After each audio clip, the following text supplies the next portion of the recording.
হাই friends, আজি আহিছোঁ আপোনালোকৰ ওচৰলৈ এটি ভিডিঅ' লৈ। আজি মই গৈ আছোঁ দাঁতৰ ডক্টৰৰ তাত।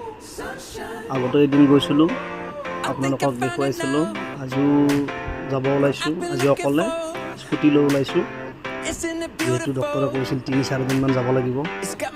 আজি এটি 2 দিন এই ডাক্তৰৰ তাত আহিলোঁ।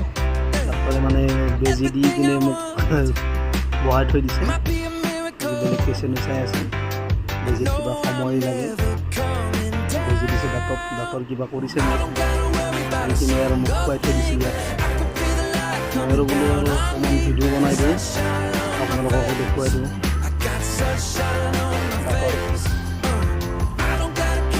মন বিষাই আছিলে আজি দুদিন কিবা দেখুৱালোঁ। এজন ডক্টৰ, ভাল ডক্টৰ, কৰে জিমত আছে চাৰিআলিত।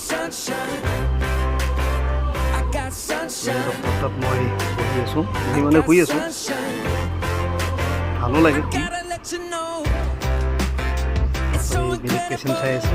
মোক অকণমান হেৰি কৰি দিছে, বেজি দি অকণমান ৰখিব দিছে। কিবা দাঁতত কি কৰিছে নাজানো আৰু মই কৈছোঁ বোলে এনেকুৱা ইমান বিষ থাকিব নোৱাৰোঁ। ডক্টৰে কি কৰিছে, প্ৰথমতে ইনজেকশ্যন দিছে বেছি দাঁতত। যিয়ে নহওক বৰ্তমান অকণমান ভাল অনুভৱ কৰিছোঁ, বিষটো কমিছে মোৰ। কিবা কৰে ডক্টৰে, ভাল লাগিছে অকণমান বিষটো কমোৱাৰ লগে লগে। তাৰপৰা আহিলোৱে আৰু এতিয়া আহি আছোঁ, অকণমান ভাল অনুভৱ কৰিছোঁ। দাঁতটো বৰ্তমান বিষটো নাই। ঠিক আছে, বাই বাই বন্ধুসকল, আজিলৈ এৰিলোঁ।